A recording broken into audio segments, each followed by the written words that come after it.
Olá, queridos! Sejam bem-vindos ao nosso programa Profecias Bíblicas, a Esperança das Nações. Estamos estudando juntos o livro de Daniel, um dos grandes livros proféticos da Bíblia. E nós poderemos entender qual era a vontade de Deus para você e para mim nesses últimos dias da história. Queridos, nós estamos direcionados a uma coisa importantíssima nesses últimos dias.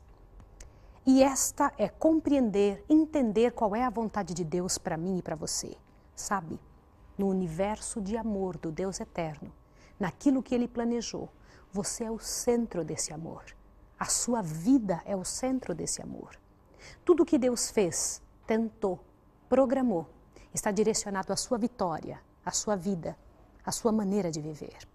Portanto, eu gostaria de orar com você agora para que você pudesse compreender essa verdade de forma clara e correta. Vamos orar juntos agora? Eu quero orar com você pedindo a presença do Espírito Santo antes de abrirmos a palavra de Deus. Vamos orar? Misericordioso Deus e Pai, em nome do Senhor Jesus, eu quero te pedir que seja conosco aqui agora. Seja com essa pessoa querida que está estudando conosco, Senhor. Abençoa-nos, dá-nos o Teu Santo Espírito para entendermos. Concede-nos a graça de compreendermos a Tua vontade e de também Te obedecermos. Em nome do Senhor Jesus, o nosso Salvador e Redentor. Amém, Senhor. Queridos, o que vamos estudar hoje está diretamente ligado, profundamente ligado à nossa redenção. Você vai entender por que as pessoas perguntam umas para as outras: você já recebeu Jesus Cristo? Já aceitou o Senhor Jesus Cristo? Lembra-se da história que estávamos estudando nas últimas 2 lições passadas? Hoje estamos dando continuidade a toda aquela integridade de Deus, a maneira como Deus trabalhou toda a história da humanidade, a história dele mesmo. Aliás, eu quero lembrar você um detalhe. Você sabia que o seu nome está sendo escrito nos livros do céu? Você sabia que a sua história, por detalhes, está sendo escrita? Aqueles anjos, os anjos bons do céu, os anjos guardadores, que nós comentamos sobre eles no primeiro estudo que fizemos, estes anjos, eles têm uma capacidade fabulosa, não somente de análise, mas também de detalhar o que você e eu fazemos. E ele os faz isso nos livros do céu, para que você e eu possamos ser contados como recebedores do amor de Deus e também entender o que se passa conosco, para um dia, quando formos julgados, nós possamos ser julgados pelas coisas escritas nos livros. Estes livros que recebem dos anjos de Deus as orientações e as coisas que fazemos aqui na Terra. Aonde na Bíblia fala desses livros? Corra na sua Bíblia, em Apocalipse, e você vai ver alguns destes livros, dos quais eu estou comentando. Apocalipse, corra lá, abra a sua Bíblia. Isso é muito importante para que você entenda o que eu vou explicar hoje para você. Apocalipse, capítulo 20, verso 12. Olhe bem, falando a respeito do julgamento, o Senhor Deus comenta: "E vi os mortos, grandes e pequenos, que estavam diante do trono, e abriram-se os livros. Abriu-se outro livro, que é o da vida, e os mortos foram julgados pelas coisas que estavam escritas nos livros, segundo as suas obras." Você percebeu que a Bíblia fala, através da boca de João, que quando as pessoas são julgadas, elas são julgadas pelo que estão escritos nos livros, pelas palavras escritas nos livros. Quem escreve são os anjos. Se você correr a sua Bíblia no livro de Malaquias, Malaquias é muito difícil a gente usar esse livro, porque ele é um dos profetas menores. Lá no Velho Testamento, antes de Mateus, antes do Novo Testamento, você encontra o livro de Malaquias. Malaquias capítulo 3, encontrou? É importante que você leia para que você possa compreender o que eu quero dizer. Malaquias capítulo 3, verso 16. Vamos ler juntos? Então aqueles que temiam ao Senhor falavam uns aos outros, e o Senhor atentou e ouviu. Um memorial foi escrito diante dele, olha, um memorial foi escrito diante dele para os que temiam ao Senhor e para os que lembravam de seu nome. Existe no céu não somente o livro da vida e livros no plural, como nós lemos anteriormente, como também o livro memorial. E esses livros são escritos pelos anjos. Mas também o inimigo de nossas almas tem registros a nosso respeito. Assim como os anjos usam os registros do céu, que são escritos no céu, para nos defenderem, também o inimigo usa os escritos para nos acusar. Ele é o acusador dos irmãos, como diz em Apocalipse, e eu faço questão de ler para você. Ele é o acusador. Ele faz o possível para que nós, você e eu, possamos ser tidos como transgressores perante aos olhos de Deus. Vamos ler juntos isso. Olha o que está escrito aqui na Bíblia. Diz o seguinte: Então ouvi uma grande voz no céu que dizia: Agora é chegada a salvação e a força e o reino do nosso Deus e o poder do seu Cristo, pois já o acusador de nossos irmãos foi lançado fora, o qual diante do nosso Deus os acusava de dia e de noite. Você percebe? Ele era e é o acusador dos irmãos. Ele acusa a mim e a você. Mas acusa do quê? Qual é a razão pela qual ele se sente no direito de nos acusar? Você precisa entender como todo pecado nessa terra aconteceu a primeira vez. Você já entendeu como o pecado aconteceu no céu? Como foi que lá começou com aquele anjo que se sublevou contra Deus? Aquele que se tornou Satanás, antes era Lúcifer. Agora você precisa compreender como aqui na terra, de que jeito que esse pecado se transladou para a terra. Queridos, quando Deus criou Adão e Eva, esse mundo era perfeito, não havia uma só nota discordante. Tudo era simplesmente como Deus gostaria que fosse. Este mundo era o sonho de Deus. E Adão era a coroa da criação do Senhor. Quando ele olhou, ele disse, e eis que tudo era muito bom. Veja na sua Bíblia, no livro de Gênesis, abra comigo no livro de Gênesis, para que você possa entender a beleza desta frase. Gênesis, capítulo 1, verso 31.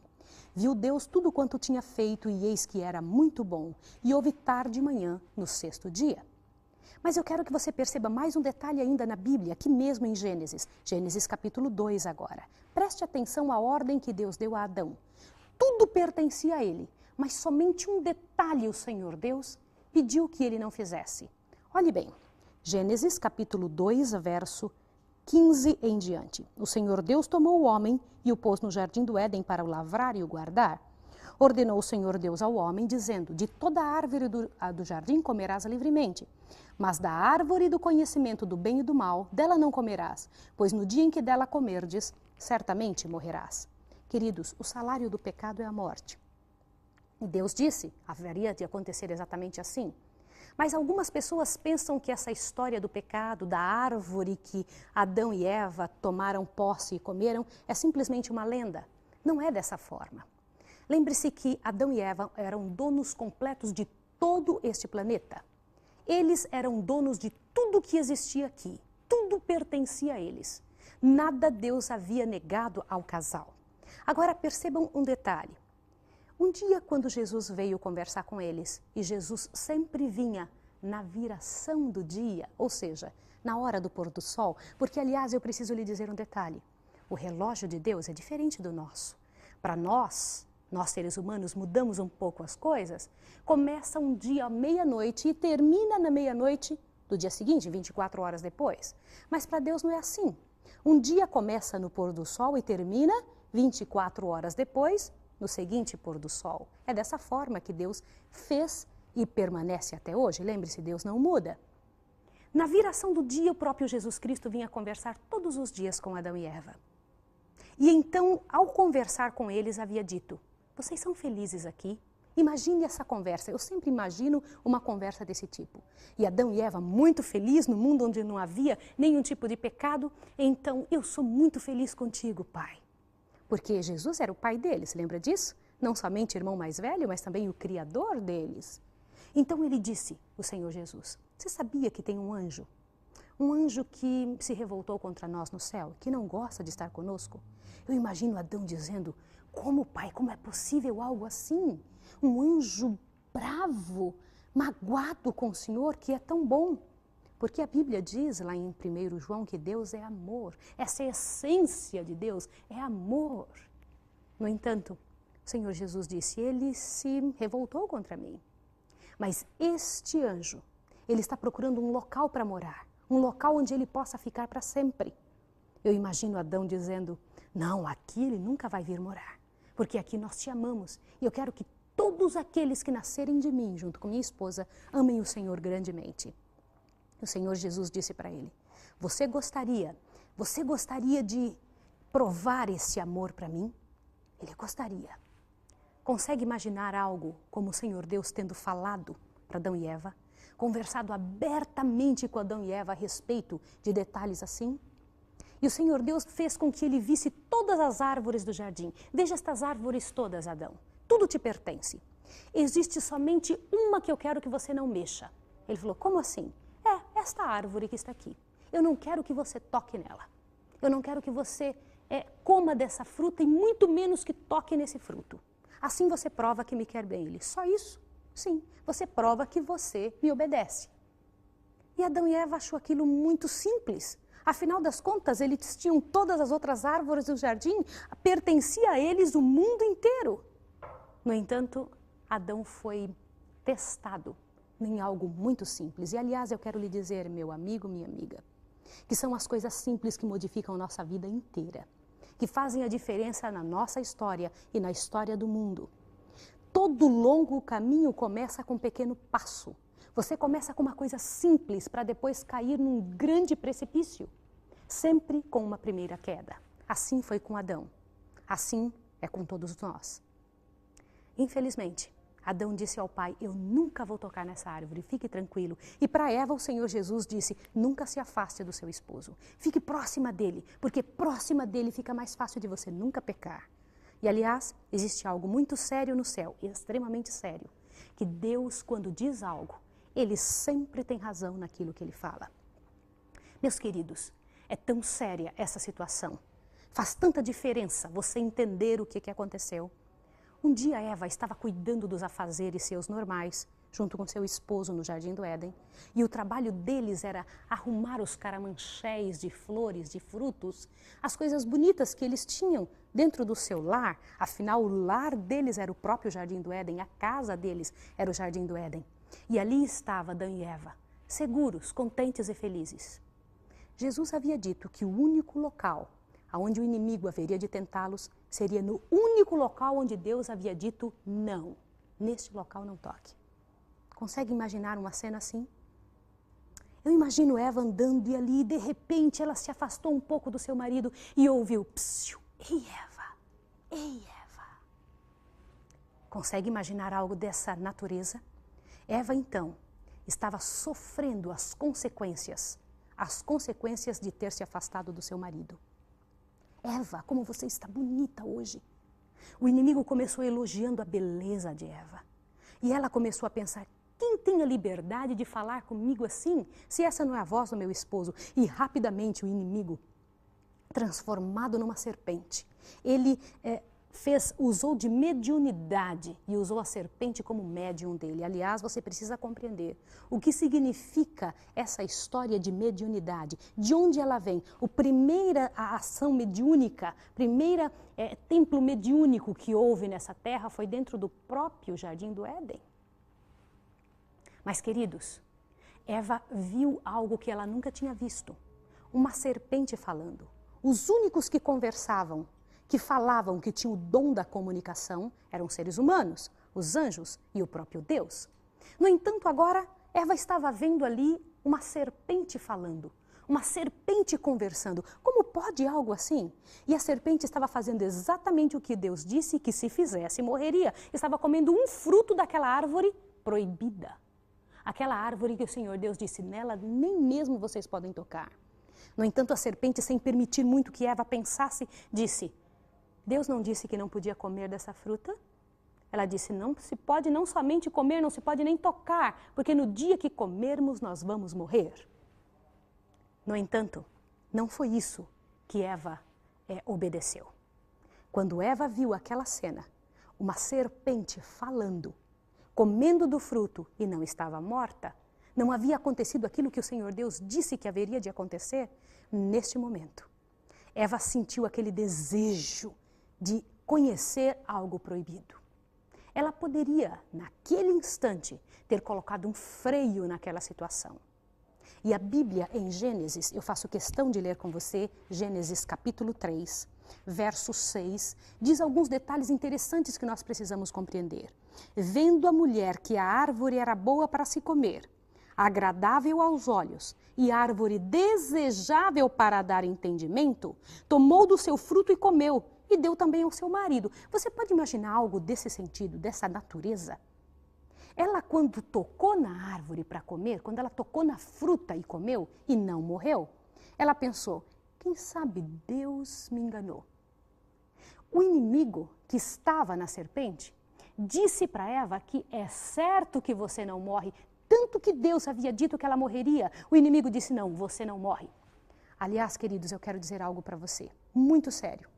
Tudo que Deus fala, Satanás diz exatamente o contrário. Deus disse, no dia que você comer, você vai morrer. No entanto, o inimigo disse, não, você não morre. Deus diz que quando você se separa dele, você morre porque não tem vida própria. O inimigo diz que quando a gente morre, na verdade, a gente não morre. Preste atenção nisso. Isso é coisa muito séria. Isso modifica completamente a nossa história de vida, nossa maneira de entender estes pequenos detalhes que ele coloca no meio da verdade de Deus, tornando a verdade em mentira. Isso faz toda a diferença. E você precisa compreender com clareza estas coisas relacionadas à tua fé, à nossa fé, aquilo que o mundo acredita. Porque esta realmente é a grande luta. A luta cósmica que existe entre o bem e o mal, ela não se processa simplesmente numa situação como uma guerra comum dos outros mundos, das nações. Ela acontece na sua mente. A luta do inimigo é por aquilo que pensamos, por aquilo que acreditamos. Envolve adoração. E você precisa compreender isso. Você precisa entender a seriedade que existe atrás de uma situação como essa. Todos os dias Jesus passava conhecimento para Adão e Eva. Na viração do dia, na hora do pôr do sol, ele vinha e contava o milagre da fotossíntese. Explicava para Eva que dentro dela um dia ela teria como um bercinho a oportunidade de ter outros filhos, de passar o poder de Deus por ela. Mas quando Eva comeu daquele fruto, ela pensou, quando Jesus vier hoje, eu já vou saber antes dele chegar, todas as coisas que ele vai me ensinar. A árvore era desejável para dar entendimento. E quando ela comeu, ela não sentiu nada. Colheu bastante do fruto e correu para levar para Adão. O casal, Adão e Eva, eram cobertos de uma glória especial. Eles eram cobertos de luz. Algumas pessoas pensam que o fato deles terem comido fez com que eles percebessem que estavam nus. Mas o que fez com que eles se sentissem nus não foi a nudez normal que nós estamos acostumados a pensar. É uma nudez relacionada à glória de Deus, relacionada à falta do brilho de Deus sobre eles. No momento em que Adão e Eva pecaram, eles perderam este brilho de Deus. Aonde se encontra que Deus é coberto de luz, que este brilho passa para os seus filhos, assim como aconteceu com Moisés. Você se lembra que quando Moisés desceu do monte com as tábuas, ele tinha o seu rosto brilhando e brilhando imensamente porque a glória de Deus estava sobre ele? Agora veja bem, abra sua Bíblia em Salmos. É muito bonito ler a respeito disso, Salmos, capítulo 104. Olha que interessante que você vai ver agora. Salmos, capítulo 104, o verso 1 e 2. Eu vou ler com você. Diz o seguinte: bendize, ó minha alma, ao Senhor. Ó Senhor Deus meu, tu és magnificentíssimo. Estás vestido de glória e de majestade. Veja mais o que diz o versículo 2. Ele se cobre de luz como de um vestido, estende os céus como uma cortina.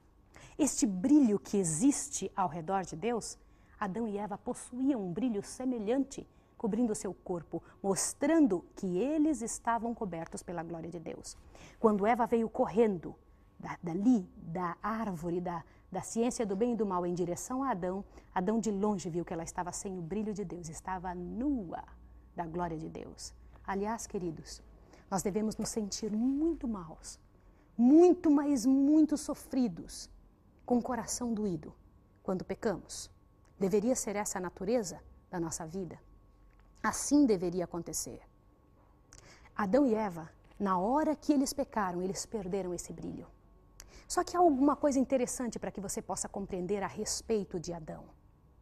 Quando Adão pecou, ele não foi enganado como Eva foi. Não. Adão pecou porque ele não queria que sua esposa morresse sozinha. Ele sabia que ela haveria de morrer. Aonde na Bíblia se encontra isso? Eu queria que você abrisse em 1 Timóteo, capítulo 2, verso 14.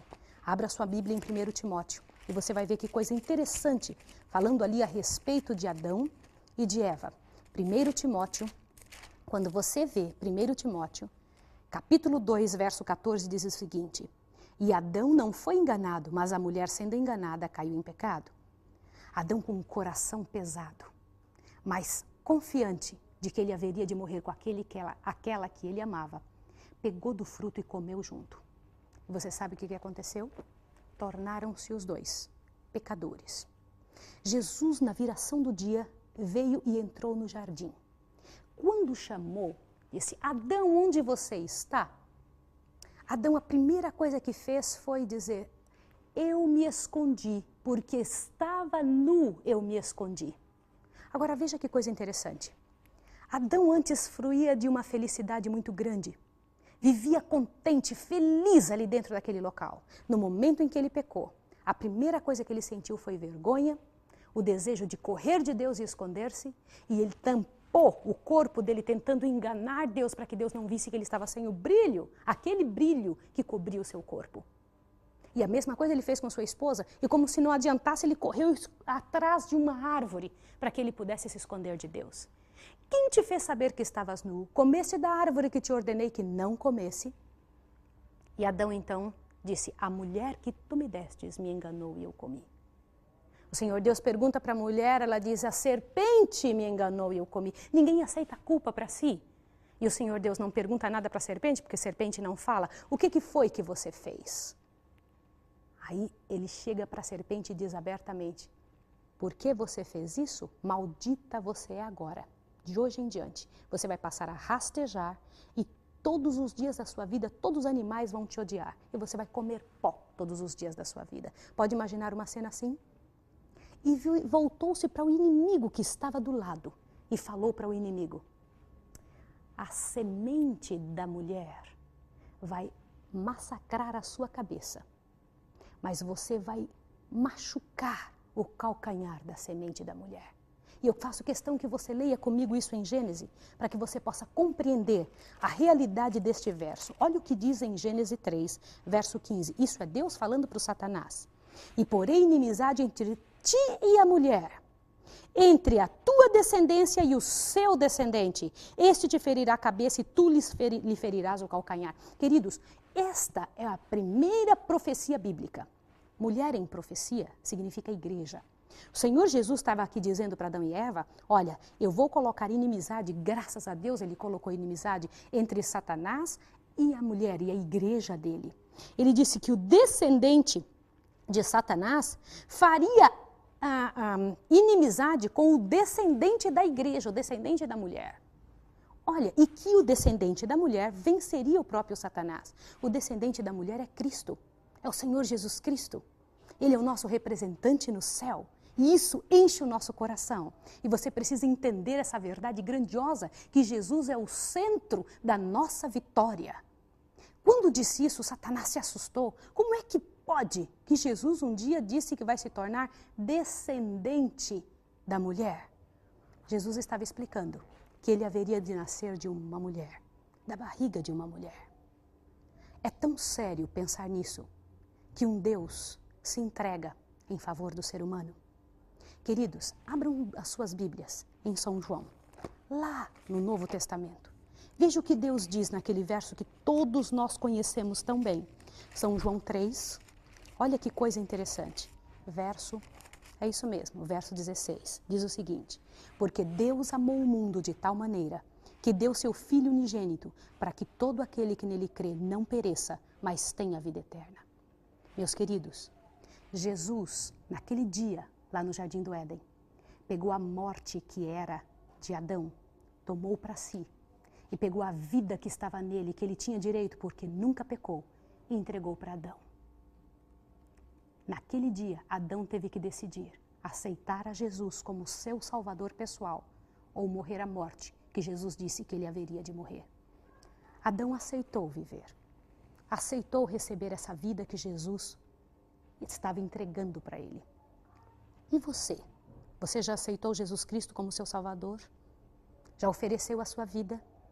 Já entendeu o sacrifício que Jesus fez, deixando de ser Deus, para oferecer-se por você e por mim? Deus tem um plano de amor na sua vida, um plano grandioso para a sua história, um plano que somente Ele sabe fazer bem, sabe resolver bem. O dia é agora, não é amanhã, não é no próximo programa, é agora de você parar para pensar no que você tem feito, o quanto você tem trabalhado a sua própria história pessoal e quanto você tem permitido que Jesus faça parte dela. Jesus, aquele Salvador, o meu Salvador, o seu Salvador, espera a sua decisão tal qual ele pediu a decisão de Adão. Se aceitava ele como Salvador pessoal ou se preferia morrer. O Senhor Deus tem um plano para você. Eu quero orar com você agora. Quero pedir a Deus que te dê a força que já deu para tantos outros vitoriosos no passado, que tomaram posse da vitória de Jesus e fizeram da sua história uma história diferente. Vamos orar juntos agora? Eu quero orar com você. Quero pedir a Deus que abençoe a sua vida e a sua decisão. Vamos orar?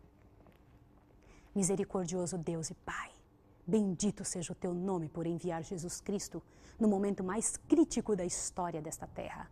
Muito obrigado por resolver o problema do pecado, Senhor. Nós aceitamos Jesus. Queremos Jesus conosco, Senhor, para sempre.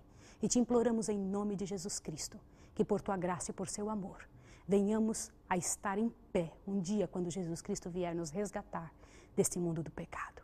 Em nome de Jesus. Amém. Amém. Até a próxima vez.